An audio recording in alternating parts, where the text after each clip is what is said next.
Okay, here we go.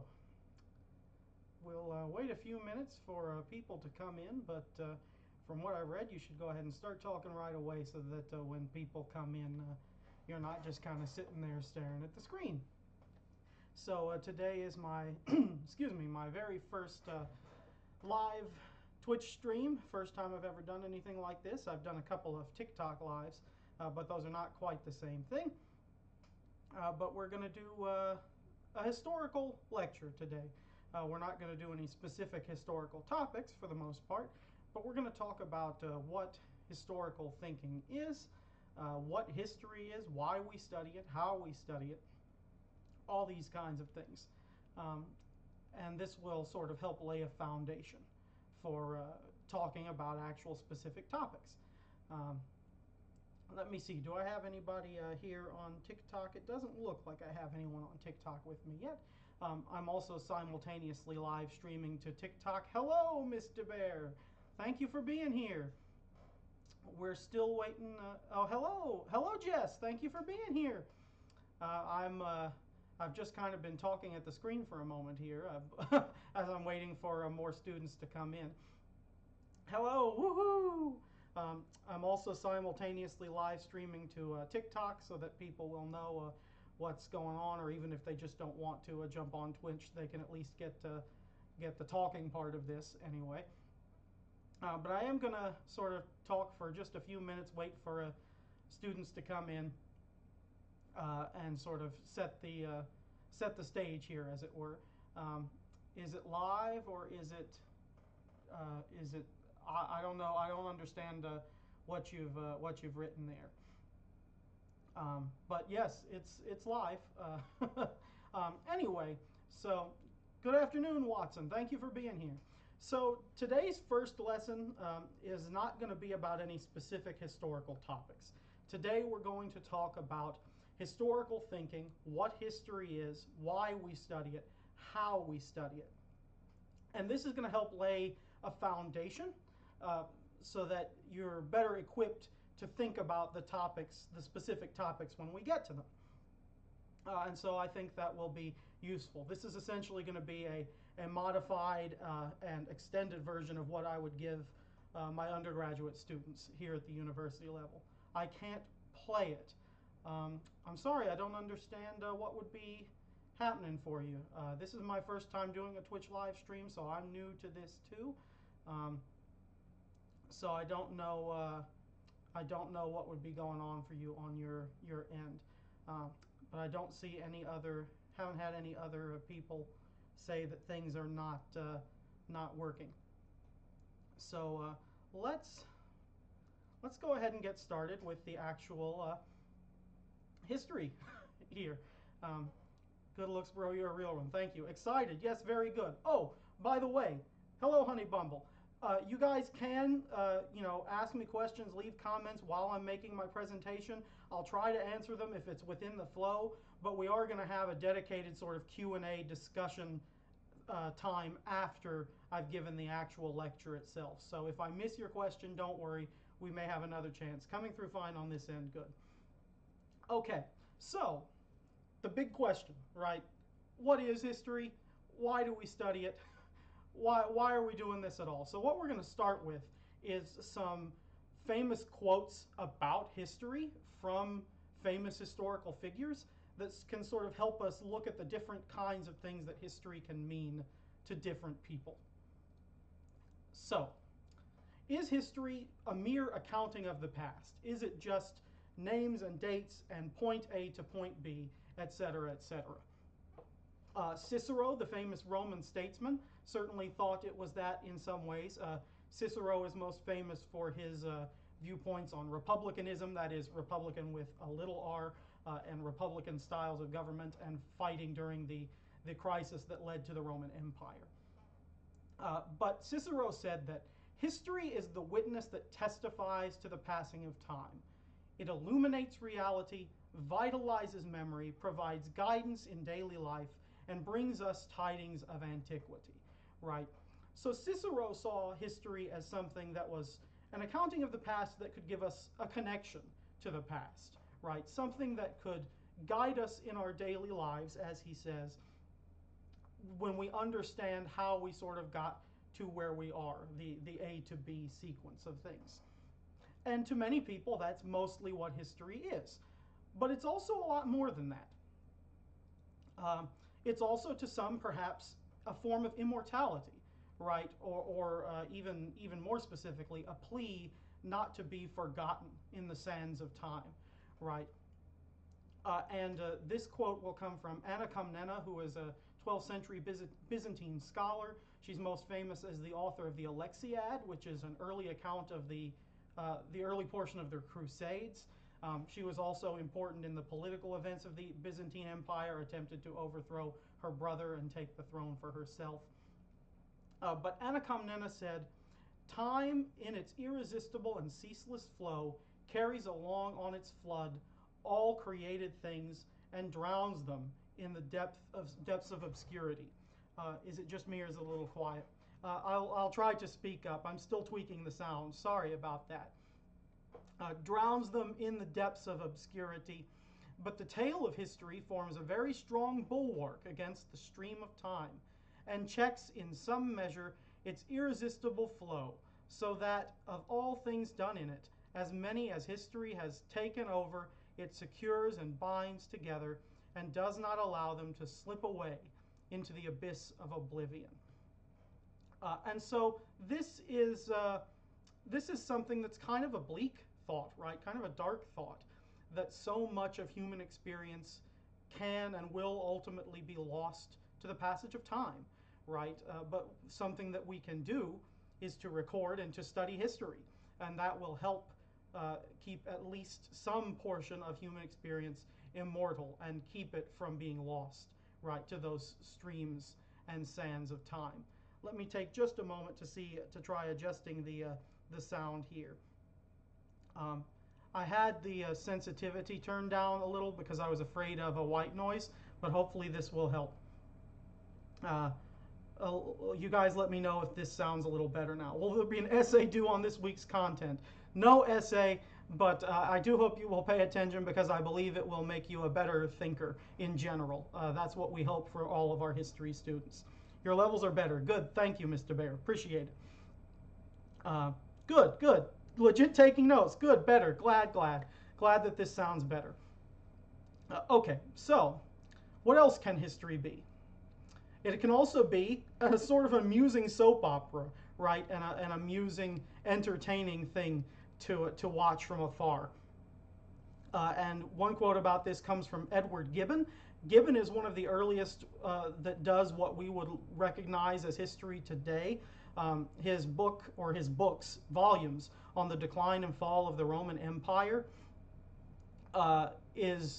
it uses like footnotes. He used extensive primary sources. He really took history to a new level when he was writing. Now, there's also some problems with his work, like any historian. And there's been particular criticism on the way he handles religion.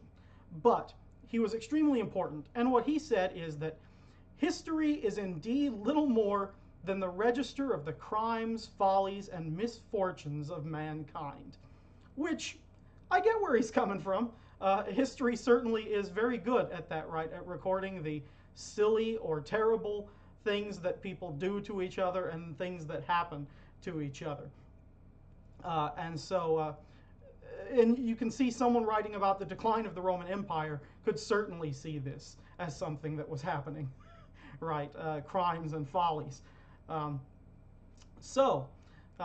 write you an essay than my tutor that's due Tuesday. Hey, hello, thank you for being here. So then, what I would ask is, if history is a register of crimes and follies, should we perhaps be paying attention to that so that we don't repeat it? And that's a quote that many people will give you, right? If I asked anybody on the street to give me a quote about history, chances are they would give me some version of, those who don't remember history are doomed to repeat it. The exact words are, those who cannot remember the past are condemned to repeat it. And that comes from George Santayana, who was a turn of the century philosopher. He was known for these sort of pithy observations. He also once said, "Only the dead have seen the end of war." So he made these sort of cultural observations like this. And to some degree, this is true, right? It's important that we remember the acts of mankind throughout time so that we can attempt to learn from it. However, we never seem to learn our lessons, do we, as humans? Georg Friedrich Wilhelm Hegel, maybe you've heard the word Hegelian tossed about by people talking about philosophy. Hegel said that what experience and history teach is this: that people and governments never have learned anything from history or acted on principles deduced from it. And you know, you can kind of see where he's coming from. It does seem like humans make the same mistakes over and over and over and over and over and over again. Whether you're studying current events or past periods, it does seem like we seem to be screwing up over and over. So if we're not learning from the past, like some suggest that we should, whether that's Santayana or whether it's Cicero or Anna Komnene, if we're not doing that, then why are we doing it? And that's a question historians ask ourselves a lot, actually. And those who do learn history are doomed to watch others repeat it. Yes, in some ways that's true. So, some might say, because we never learn from it, that history is entirely worthless, that there's no real need to study history. One of the most famous people with this viewpoint was Henry Ford. And Henry Ford said, "History is more or less bunk. It's tradition. We don't want tradition. We want to live in the present. And the only history that's worth a tinker's damn is the history we make today." Right? So Henry Ford didn't have a lot of need for the past in his mind. It mattered to him what was happening in the present and how to move forward. Now, the degree to which I would agree with Henry Ford, that's debatable, but I certainly can understand why he would have thought that, especially if he came from this school of thought that we're not learning from history anyway, right? But I would say he perhaps got it a little wrong. But it's a common sentiment that people don't understand what history is or what it's for, right? And the typical student's response, what I would get from an undergraduate student who doesn't understand why they've been put in a history class, they might relate to this character from a Jane Austen novel, Catherine Morland, who said, "History, real solemn history, I cannot be interested in. I read it a little as duty, but it tells me nothing that does not either vex or weary me. The quarrels of popes and kings, with wars and pestilences in every page, the men all so good for nothing, and hardly any women at all. It is very tiresome." Now, I can definitely understand where she's coming from, where this character, and to some extent Jane Austen herself, is coming from. I would say that that's just as much a problem of the way history is written and studied, especially at that time, as anything else. The fact that women are not being included, that it's big man history from the top down. And we'll talk about some ideas like that as we move forward in other lectures. But yeah, you know, you can see why some people think history doesn't relate to their daily lives. They don't understand how these events can connect them to the past, or how or why these big events should matter to them. And there are a couple of ways we can combat that. But it is, I think, important to understand the people who don't always understand what history is for. And that's part of the reason we're here. So, let me offer a rebuttal to Henry Ford and to Jane Austen's character. This is from R.G. Collingwood, who was a 20th century philosopher. He wrote about history, but a lot of other things too. And Collingwood said, "History is for human self-knowledge. Knowing yourself means knowing first what it is to be a person. Secondly, knowing what it is to be the kind of person you are. And thirdly, knowing what it is to be the person you are and nobody else is. Knowing yourself means knowing what you can do.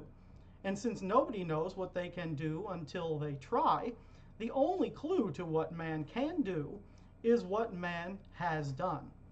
The value of history, then, is that it teaches us what man has done and thus what man is. Now, we could spend a whole sort of, lecture time period unpacking all kinds of things about this quote. But I think there are two really important things to take away from what Collingwood has to say. And that's that history is operating essentially at two levels, right? For one, it's human self-knowledge on a personal level, right? He's framing this as something of a personal journey of what a person can learn about themselves from studying history, right? What they can learn about their own motivations, about their own society that they live in, and how they fit into the big picture. It also works at the macro level, right? At the big level. We need to understand what societies have done so that we can understand what they are capable of doing. And again, and that sort of Santayana idea, right, of sort of learning what happened in the past so that we don't repeat the mistakes of the past. Now, of course, it's difficult, right, because studying specific events and specific decisions and things like that, they all happen in a big, broader context that we also have to consider. The same decision, economic-wise, right, could be made in different societies in different times and sometimes work and sometimes not. So there's a lot of puzzle pieces to put together, and that's what historians do. But the other really important thing to remember here, and this is something I focus on a lot, and that's that history is a living discipline. It is not dead or static. History is something that we are doing in the present, right now. You will hear me say over and over again, starting now, that history and the past are not the same thing. The past happened, and the past is what it is. But history is what we do with what we know about the past. And we're going to continue with that idea moving forward. So I really want you to keep that sort of mulling around in your brain. Now, one of the founders of the historical profession as we know it is Frederick Jackson Turner. Some of you who study history may have heard Turner's name before, and you've heard of the frontier thesis or the Turner thesis. And Turner essentially argued that the American society, that the American character and American democracy and these things were built by pioneers moving along the frontier, and the experiences that they had moving along the frontier forged America as we know it. And when he is writing this, he has recently heard from the U.S. Census Bureau, everyone has heard, that the frontier is now closed. There is no more frontier line. So Turner says, if this is what forged American character, what happens next if the frontier is gone? Now, there's a lot of criticism about the Turner thesis. It's very complicated. We're still debating it today. But what was more genius about Frederick Jackson Turner is that he understood that history is living, more so than anyone who had come before him, and to some extent, more so than many people who came after him. And Turner said specifically, each age tries to form its own conception of the past. Each age writes the history of the past anew with reference to the conditions uppermost in its own time, right? So it's, again, important to understand that the questions that we ask about history, the reasons we do history, have to do with the present. And again, Turner understood that. He was asking questions about what was going to happen to American society when the historical conditions changed. And he was asking those questions based on what he saw happening in his present time. So I think that's really key. And the other thing is, if you don't like history, you can kind of change it. And that's a controversial thing to say, but it can actually be done in an academic way in some sense. Winston Churchill said, "History will be kind to me, for I intend to write it." Now, Churchill was actually quite a skilled historian. Even if we were to judge Churchill on nothing other than his legacy as a historian, he would still be viewed favorably. Now, there's other things that we may view Churchill less favorably for. But as a historian, he was very skilled. And part of this is because he had significant access to primary source documents, to original, historical documents because of his position in the government, right, and his connections in the government. But he wrote histories that made Great Britain and America look very, very good. And he was able to use, factual historical evidence to do this. He didn't have to lie or to truly change the past. He simply was able to write from his perspective. And that's a very tricky thing to think about. But it's important that, again, history is one thing, and someone like Churchill can write it, regardless of the past in some ways.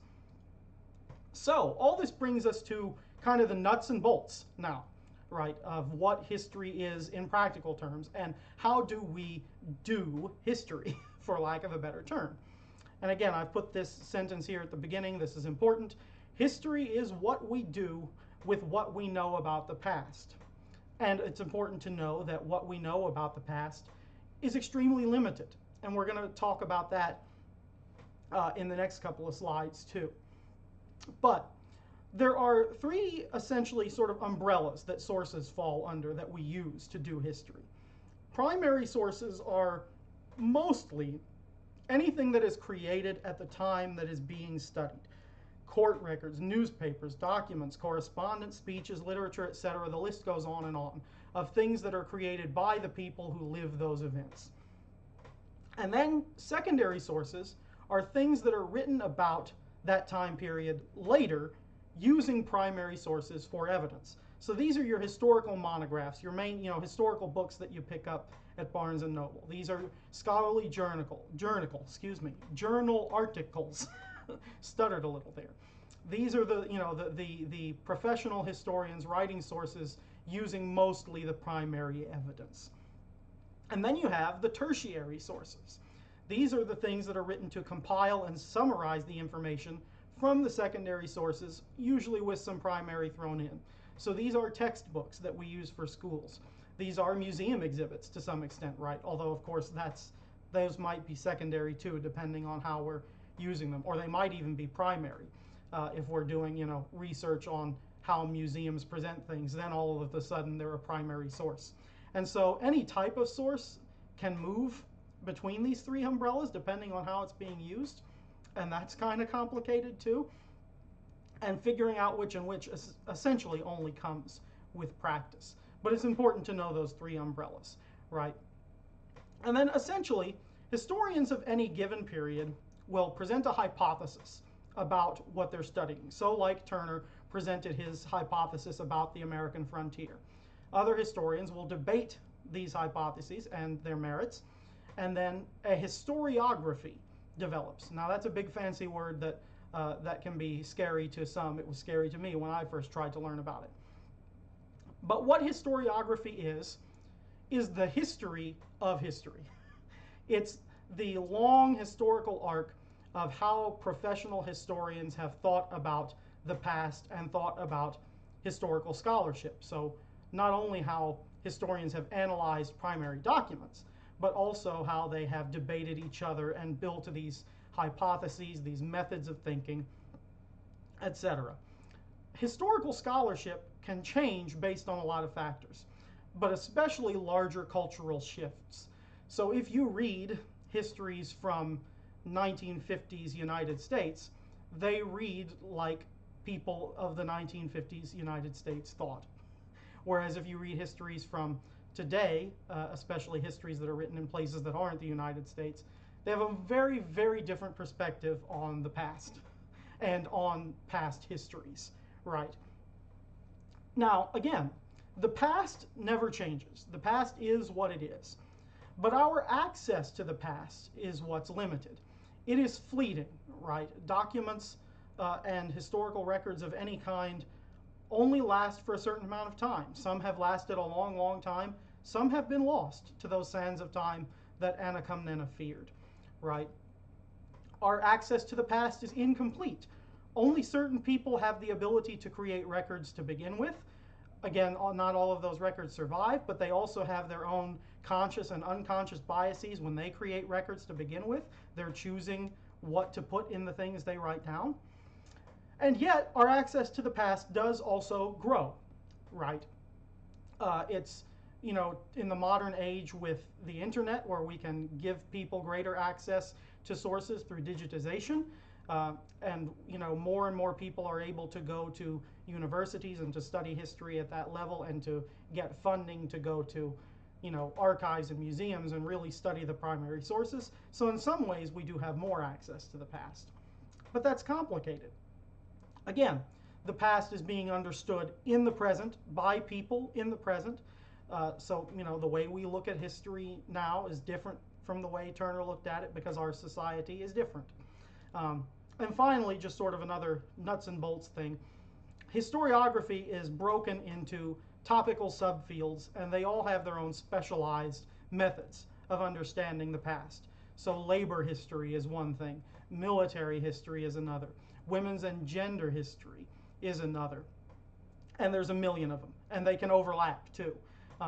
But they all come to different or slightly different understandings of the same events, the same people, the same parts of the past, based on the methods they're using to understand it, and the framework that they're using to understand it. So again, let's talk about those authors of history.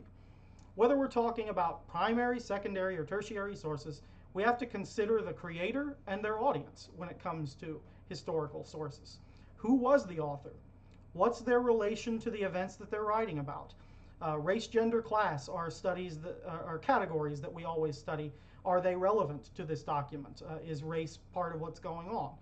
Is the author and the audience, what does that have to do with them?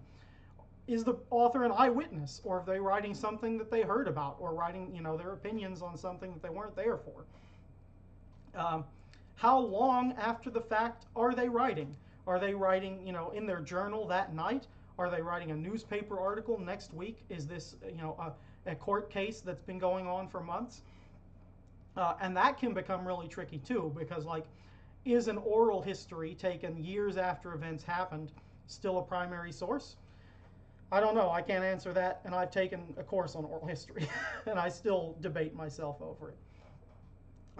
Did the author have a stake in these events happening? Did something happen to them? Did they, lose property? Were they hurt? Or did they stand to gain money? Anything like this. And again, what are those conscious and unconscious biases? What things do they have going on in their mind as a person, as a member of a certain society, that would lead them to write things in a certain way?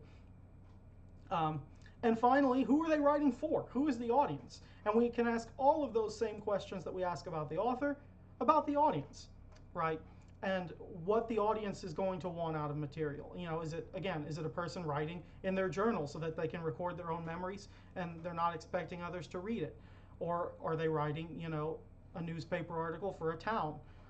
Or are they giving, a speech to a big, huge crowd? It's all different. And all of those things will affect what historical sources say and how we read them. Oral history versus archaeology. Yes, that can be complicated too. And hello, thank you for joining us, your boy. And now we're going to get into the really sort of brain-hurting stuff. What is a fact, and do facts exist? It seems like a silly question to ask, but this is a much more complicated topic than you might think it is. Because believe it or not, a fact is not always an immutable thing. Some of the most basic constructive details of history will almost always remain the same. The United States will always have declared independence from Great Britain in the year 1776. But if you say the American Revolution begins in 1776, is that a fact?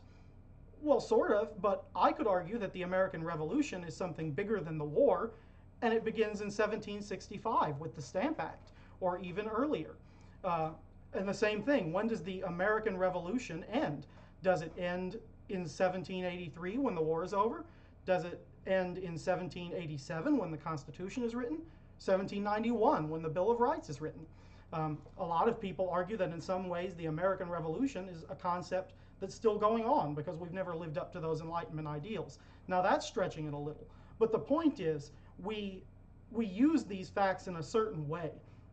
No fact stands on its own. Facts are used to construct narratives, and their meanings change depending on the context they're used, and narratives will change depending on how we use those facts. So if I say the American Revolution begins in 1776 and ends in 1783, I'm giving primacy to the War of Independence as the revolution and ignoring some of those larger contexts. So, and I'm going to use an example too here from one of my TikToks that got a lot of debate, and that was the founding of McDonald's. So I said McDonald's was founded in 1940. Most people want to use the date 1955 because that's when Ray Kroc founded the modern McDonald's Corporation. But that's being used to construct a narrative, right? To give primacy, to give importance to the Ray Kroc version of McDonald's. And so when we think of McDonald's, we're not thinking of just the corporation. We're thinking of a much bigger concept usually, right? We're thinking of the speedy service of hamburgers. So you could argue 1948 when they introduced their streamlined service is when it actually is founded. You could argue, like I do, that it's 1940 when they first start serving hamburgers at all. You could argue it's 1937 when they start their first hot dog stand, even before. So these facts simply are meaningless almost until they're put into these other contexts. And that's really important to know too. And facts to some degree can be destructed. Well, they can be destructed. They can be constructed, just like a narrative is. So, corporate history revisionism. Yeah, I mean, to some extent. And that's corporate history is a whole, boy, that's a whole bag of, that's a whole can of worms on its own.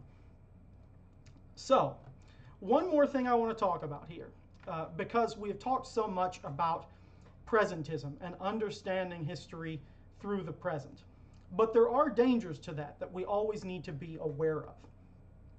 It's important to understand historical actors on their own terms and to understand how they understood each other. We have to make our best attempt to get in the brains of these people and to understand why they did what they did and how they thought, regardless of our own thought patterns. And that's extremely difficult, especially the further away you get from your own frame of reference, right? When I'm trying to understand, the people of medieval France, it's pretty difficult because I just have no frame of reference for it. And so I would say, this is more of an opinion, but I would say it is okay to make presentist moral judgments on certain societies' practices in many cases, but this should never take the place of deeper historical understanding. They must go side by side. And more importantly, presentism is often unnecessary to make the kinds of moral judgments that many historians want to make. For example, enough people have always known that chattel slavery was wrong for historians to be able to go ahead and say it was wrong. People will sometimes say with slavery, well, that's just how it was, and everybody thought that, and everybody did that. But that simply is not the case. And we have plenty of historical evidence to suggest that that's not the case. So that's really tricky.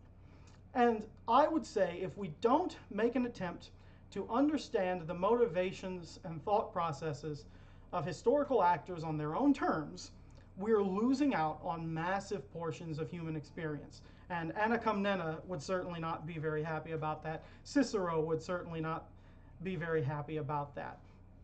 So it's really important to understand the dangers that come along with presentism as a part of history, but it's also important to understand that we have almost no choice but to be presentist simply because that's how the human mind operates and how human societies operate.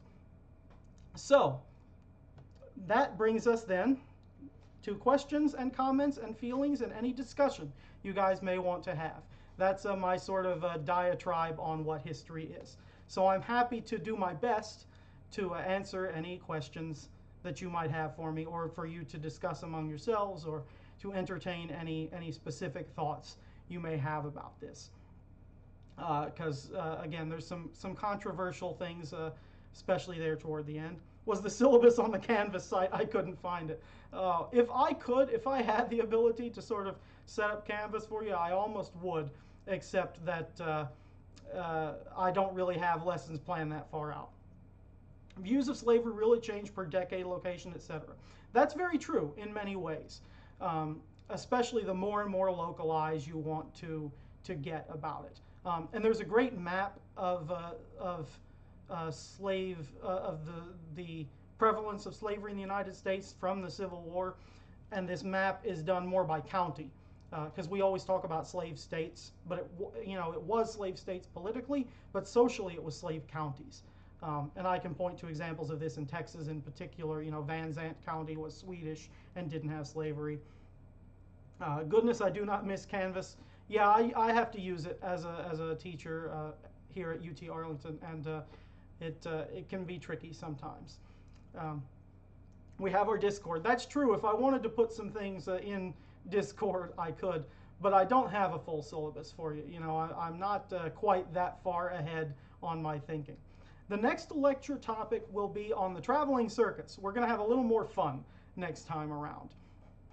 That's the set reading.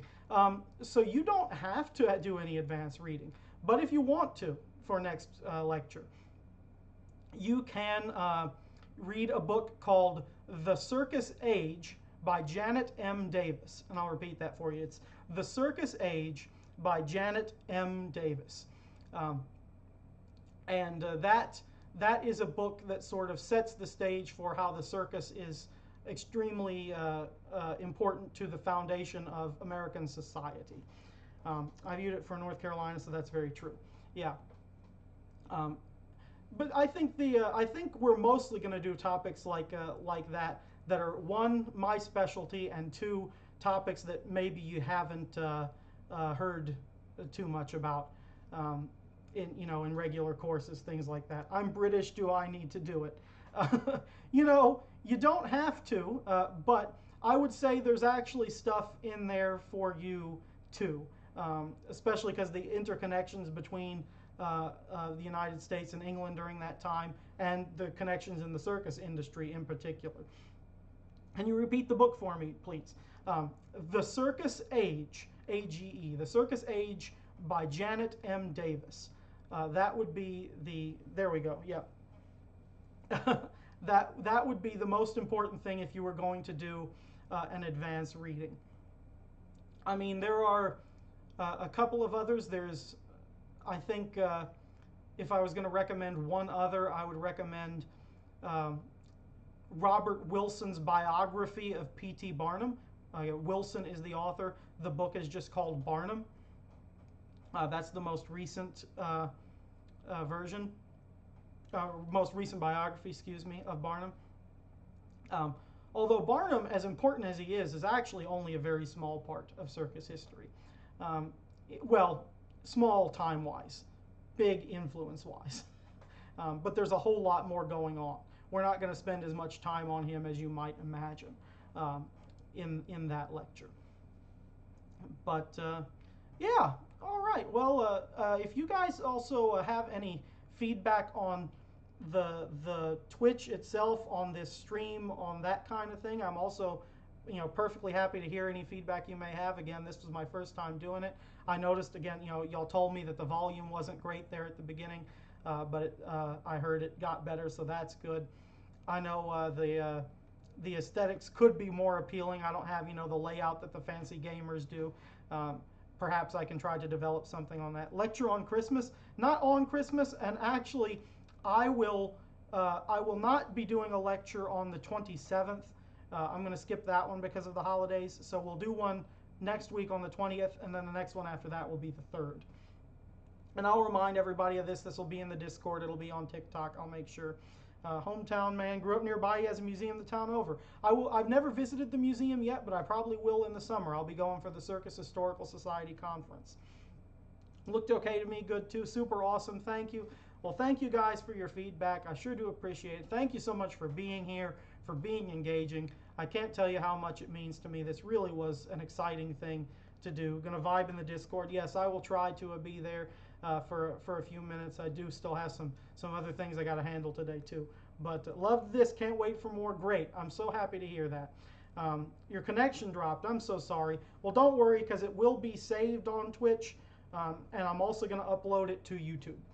So there will be plenty of opportunity to go ahead and watch what you missed. Thumbs up. Can't wait for the next one. Great. Well, thank you so much, guys, and I will see you all next time. Bye bye.